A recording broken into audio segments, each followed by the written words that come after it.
آج کی سنگوشٹی کے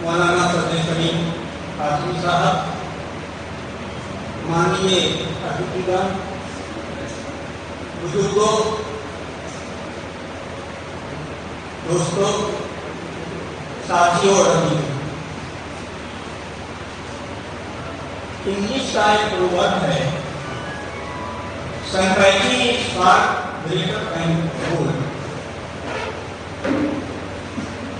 اور ایک مہاپروش نے بہت ہی اچھا کتھن ہے کہ میں ایشور سے ڈرتا ہوں، اس کے بعد اس سے ڈرتا ہوں جو ایشور سے نہیں ڈرتا۔ اس دو باتوں کو سامنے رکھیے اور نبی کریم صلی اللہ علیہ وآلہ وسلم کی جیونی پر غور کیجیے۔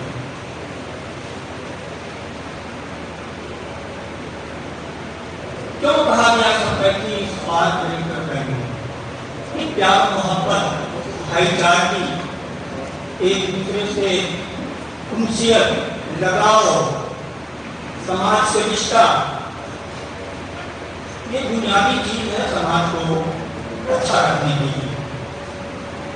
اور سماج کو ہم اچھا کر رکھیں گے جب ہم ایشور سے کریں گے۔ یہ باتیں ہیں جو ہماری پیغمبر صلی اللہ علیہ وسلم کی جیون کا بنیادی حصہ ہے۔ ایشور کی بات آتی ہے تو کچھ ایشور کی بات آتی ہے جو نراکار ہے، اس کی کوئی شکل نہیں، اس کو کسی نے پیدا بھی نہیں کیا ہے اور نہ اس سے کوئی پیدا ہوا۔ اب وہ نراکار ہے تو کیوں مانے ہم؟ سامنے نظر ہی نہیں آتا، دکھتا ہی نہیں ہے، کیوں مانے؟ یہ بڑا ظلم ہے، بڑا انیائے ہے۔ ہم اپنے ساتھ بھی کر رہے ہیں اور ایشور کے ساتھ بھی کر رہے ہیں۔ انیائے کیوں ہے؟ بہت سی ایسی اندیکھی چیزیں ہیں جس پر ہم بھروسہ کرتے ہیں، وشواس کرتے ہیں۔ ہم یہاں بیٹھے ہوئے ہیں، سانس لے رہے ہیں، ہوا ہے، ہوا میں آکسیجن بھی ہے، نائٹروجن بھی ہے، سب کچھ ہے، نہیں دکھا۔ کوئی ایسی مشین سائنس نے اب تک ایجاد نہیں کی، آوشکار نہیں کیا جس میں اس ہوا کو کسی شکل میں بتایا گا۔ پھر آئیے، ہمارے پیر میں، ہمارے سر میں، ہمارے پیٹ میں درد ہوگا، ہم کہتے ہیں کہ میرے پیر میں درد ہوگا، تو مانتے ہیں، وشواس کرتے ہیں۔ ہمارے سر میں درد ہوگا، وشواس کرتے ہیں، ہمیں دوا دیتے ہیں۔ کیا کوئی ایسی مشین ابھی تک آوشکار ہوئی ہے یا ایجاد ہوئی ہے جو یہ دکھائے کہ درد کی شکل کیا ہوتی ہے، درد کس شکل کا ہوتا ہے؟ یہ جو پیڑا ہوتی ہے ہمارے پیٹ میں، پیروں میں اور سروں میں، کس شکل کا؟ پھر آئیے، آپ نے آئٹم کا نام سنا ہوگا، سائنس کی طرف آئے ہیں۔ آئٹم کو کسی نے نہیں دیکھا، یہاں تک کہ مشین سے بھی آئٹم نظر نہیں آتا۔ یہ اندیکھی چیز ہے، اور اس اندیکھی چیز کو بھی سائنس نے توڑ دیا، وبھاجت کر دیا، پروٹون، نیوٹرون، اور پھر ہیروشیما آپ کے سامنے، اس کا پورا اتہاس آپ کے سامنے ہے، کیسی تباہی مچائی تھی اس اندیکھی چیز نے۔ پھر کیا ہے یہ جو وائرس ہے، ابھی آپ نے چند سال پہلے دیکھا ہوگا کورونا وائرس، کیسی پوری دنیا میں کھلبلی مچاتی تھی۔ اندیکھی چیزیں ہیں، اس پر ہم وشواس کرتے ہیں، پورے طور پر وشواس کرتے ہیں۔ کیا یہ انیائے نہیں ہے؟ کیا یہ ظلم نہیں ہے ہم اپنے آپ پر کر رہے ہیں؟ کہ ہم ایشور کو دیکھنا چاہتے ہیں، ایشور پر وشواس کریں گے تو وہ سامنے آئے گا، دکھ کھینچ جائے یہ تو بہت بڑا ظلم ہے۔ اسی انیائے اور ظلم سے نکالنے کے لیے حضرت محمد صلی اللہ علیہ وآلہ وسلم کو اللہ تعالیٰ نے بھیجا، اسے بھیجا نہیں، ایک کتاب بھی اتاری، بہت سے پیغمبروں پر کتابیں اتاری ہیں، اس کو آسمان سے آسمان سے آئی، فرشتے لے کر کے آئے، تمام کتابوں میں امنڈمنٹ کر دیا گیا، حالات نے یہ بدل دیا۔ ہم تو بہت تیز ہیں نا، یہ مانو جاتی جو ہے اس کو اللہ نے عقل دیا ہے تو بہت عقل کا استعمال کرتی ہے، ایسی ایسی عقل کا استعمال کرتی ہے کہ دنیا تنگ رہ جائے۔ یہ کہنا کبھی آپ پڑھے لکھے لوگ ہیں، دانشور ہیں، بدھ جینی ہیں، سب دیکھ رہے ہیں کیا منکر رہا ہے پوری دنیا کا۔ تو یہ صورتحال ہے، تو ہم دیکھیں گے تو قرآن نازل کیا اللہ تعالیٰ نے، اور اللہ نے جس سے دنیا بنائی ہے، سرشٹی بنائی ہے، وہ جان رہا ہے کہ ایک سمے آئے گا جب دنیا پلٹ جائے گی، فنا ہو جائے گی، ختم ہو جائے گی۔ سائنس بھی کہتے ہیں، یہ دھرم صرف نہیں کہتا، سائنس بھی کہتا ہے۔ تو ایشور جان رہا تھا کہ پچھلے زمانے میں جو کتابیں ہم نے بھیجی اس نے ہمیں کر دیا اپنے ساتھ، اس کتاب میں بھی کر دے گا، اور اس کے بعد کوئی کتاب ہم بھیجیں گے نہیں دنیا میں۔ تو اللہ نے کہا کہ ہم اس کا تحفظ کریں گے، اس کی سرکشا کریں گے۔ آپ قرآن پڑھیں گے تو اس میں عربی کا جو لفظ استعمال ہوا ہے اس میں کہتے ہیں ہم پوری طاقت سے اس کی سرکشا کریں گے۔ آپ دیکھیے 1500 سال گزر گئے، کوئی امنڈمنٹ نہیں، پوری دنیا میں بہت سے ممالک ہیں، اس میں سمویدھان کے مطابق دیش چلتا ہے۔ ہم کو کوئی ایسا دیش بتائیے جہاں سمویدھان میں امنڈمنٹ نہیں ہوا۔ آپ کسی دیش میں آزادی کے بعد امنڈمنٹ ہو گئے، کیوں ہوئے؟ ہم نے بنائی تھی، ہم کو علم نہیں تھا کہ 21ویں صدی میں حالات کیسے ہوں گے، 21ویں صدی کا سچویشن کیسا ہونا نہیں پتا تھا، لیکن ایشور کو جاننا، اس نے پورے تحفظ کی ذمہ داری لی، سرکشا کی۔ آپ دیکھیے قرآن کیوں بھیجا، قرآن میں کیا باتیں ہیں، پڑھے لکھے لوگ ہیں۔ آپ نے مائیکل ایچ ہارٹ کا نام سنا ہوگا، سب لوگ جانتے ہیں، اس نے کتاب لکھی 1978 میں، 100 ایسے مہاپروش کا اس نے ذکر کیا جو پوری دنیا میں اس نے سماج پر، سوسائٹی پر اپنے اثرات چھوڑے تھے، اپنا افیکٹ چھوڑا تھا، اپنا پربھاؤ چھوڑا تھا۔ 100 آدمی کا ذکر کیا، کتاب آئی اس کی، اور اس نے پہلا نام جو دیا وہ پیغمبر محمد صلی اللہ علیہ وآلہ وسلم ہے۔ پڑھیے اس کتاب کو، آپ کو انداز ہوگا کہ قرآن اللہ نے کیوں نازل کیا۔ ایک بات اور، قرآن پہ پیغمبر محمد صلی اللہ علیہ وسلم پر نازل ہوا، اس پر اتارا گیا، وہ کتاب یہ آسمانی سے یہ آسمانی پستک، اس میں سب کچھ ہے،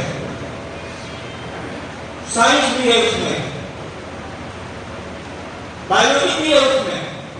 قرآن میں بات لمبی ہو جائے گی، میں اشارہ کرنا چاہتا ہوں کہ قرآن میں 7 سے 14 ساڑھے 14 کو 1500 سال پہلے آیا، اور ابھی جو ماڈرن سائنس ہے اب جانکیاں ڈیولپ کر رہی ہے، اس میں سمندر کا ذکر کیا ہے قرآن میں، ایشور نے اللہ تعالیٰ نے، اور کہا ہے کہ سمندر کے اندر میں گہرائی میں تاریکی ہے، اندھیرا اندھار ہے۔ تو سائنس نے کہا کہ ہاں صحیح ہے، سمندر کے گہرائی میں اندھیرا ہوتا ہے، تاریکی ہوتی ہے، کیونکہ یہ جو روشنی آپ دیکھ رہے ہیں اس میں 7 رنگ ہے، اور 7 رنگ سے روشنی ہے۔ سمندر میں جو روشنی جاتی ہے، یہ ساتھ بن جاتا ہے، تو ایک خاص استھان ہے جہاں کلر ختم ہو جاتا ہے. لال کلر ایک جگہ پہ جا کر ختم ہو جائے گا، کہیں اور ختم ہو جائے گا، اور دوسرے جو رنگ ہیں وہ سب ختم ہو جائیں گے. یہاں تک ساتوں رنگ ختم ہو جائے گا. جب ساتوں رنگ ختم ہو جائے گا تو روشنی بھی ختم ہو جائے گی. روشنی بھی ختم ہو جائے گی. ایک چیز اور میں بتانا چاہتا ہوں. آپ نے فیکس مشین دیکھی ہے اور اس کا بہت ہی سوفسٹیکیٹڈ جو ہے وہ آ گیا انٹرنیٹ. قرآن میں اللہ نے کہا کہ میں شارٹ کر رہا ہوں اور اس کا کچھ تھوڑی سی کمی ہوئی ہے لیکن ضروری بھی تھا. ایک مثال دے کے میں بات ختم کروں گا. قرآن میں کہا ہے کہ میں نے کہا کہ اللہ نے کہا کہ ہم نے قرآن کو اوپر تھا قرآن اور اس کو ہم نے یہاں دنیا میں اتارا اور جو اصل قرآن ہے وہ آسمان پر لوح محفوظ اس پر بیٹھے ہیں ہم لوگ وہاں بیٹھے ہیں. ہم اپنے اس پر وچار نہیں کیا, اس پر غور نہیں کیا, یعنی اس بون میں اس پر غور نہیں کیا. غور کس نے کیا؟ تو جن پر قرآن جس قوم پر قرآن نہیں اتارا گیا غور کرتے اس نے محسوس کیا کہ اچھا ایسا ہو سکتا ہے کہ ایک چیز ہمارے یہاں سرکشت ہو اور دوسری جگہ چلی بھی جائے. وہ ہے اللہ نے کیا ہے, قرآن میں ہے. قرآن لوگ محفوظ میں محسوس کا آسمان پہ آ گیا کہ ہو سکتا ہے. اس کو غور کیا تو کیا کیا؟ مشین نکالی, فیکس مشین. فیکس مشین میں کیا کرتے تھے ہم لوگ اپنا کاغذ چیزیں اس میں ہم رکھ دیتے تھے اور جتنا نمبر ہمارے پاس فیکس کا ہوتا تھا وہ ہم چلا جاتا تھا, چیزیں ہماری محفوظ رہ جاتی. آج جہاں پہ کمپیوٹر ہے ہم ایک کلک کرتے ہیں اور چیزیں ہر جگہ پہنچ جاتی ہیں اور وہ چیز میرے پاس محفوظ رہتی ہے. تو اس پر ہم نے غور نہیں کیا اور میں سمجھتا ہوں بات اور یہ بات کرنا چاہتا ہوں کہ جس دیش میں ہم ہیں اس دیش میں پیغمبر صلی اللہ علیہ وسلم کا کیا امپیکٹ پڑا ہے, ان کی شکشا کا, ان کی تعلیمات کا, اس پر آپ غور کیجیے. آپ سب جانتے ہیں کہ یہ دیش جو ہے وہ رشی منیوں, سنتوں, سادھوؤں اور بزرگوں کا یہ دیش ہے. اور یہاں جو بھی رشی منی یہ سب جو آئے یہاں مانوتا کا ہی کی شکشا دی, مانوتا کی ہی بات کہی. اور اس طرح جو لوگ بیٹھے ہوئے ہیں وہ جانتے ہیں کہ اس دیش میں جو خانقاہیں ہیں وہ تمام خانقاہیں استھاپت ہوئی کہ ان کو نبی کریم صلی اللہ علیہ وسلم یعنی پیغمبر محمد صلی اللہ علیہ وسلم نے ان کو خواب میں بتایا کہ بھارت کے فلاں چھیتر میں جاؤ, وہاں بڑا ظلم ہو رہا ہے, بڑی اشانتی ہے, بڑی بدامنی ہے, وہاں جاؤ, وہاں مانوتا کی خدمت کرو جا کر کے. اس طرح سے یہاں خانقاہیں قائم ہوئی اور اسی طرح کی چیزیں وہ مگر اور یہ سب چیزیں یہاں سب کے طرح کے لوگ بیٹھے ہیں. اب دیکھیے یہ پیغام نبی کریم صلی اللہ علیہ وسلم نے دیا اور بھارت میں ایک ماحول بنا. یہ دیش پوری دنیا میں اکیلا ایسا دیش ہے سمجھیں جہاں ڈائیورسٹی ہی ڈائیورسٹی ہے, لیکن اس ڈائیورسٹی میں ایسی یونٹی ہے کہ آپ اس کا تصور نہیں کر سکتے. آپ اس کا ایگزامپل کہیں کسی جگہ نہیں دے سکتے. آپ کشمیر سے کنیا کماری تک چلے جائیے, قدم قدم پر رہنے, سہنے, اٹھنے, بیٹھنے, بولنے, چالنے, کھانے پینے کا طریقہ بدل جاتا ہے, پدھتی بدل جاتی ہے. اتنی ڈائیورسٹی والا دیش نہیں ہے پوری دنیا میں. اس لیے میں یہ کہتا ہوں کہ یہ دیش اور اس میں مجھے یہ بات پورے زور سے میں کہنا چاہتا ہوں کہ اس دیش پر پیغمبر صلی اللہ علیہ وسلم کی پوری نگاہ تھی. اور اسی نگاہ کی بدولت یہ دیش گلدستہ بنا ہوا ہے.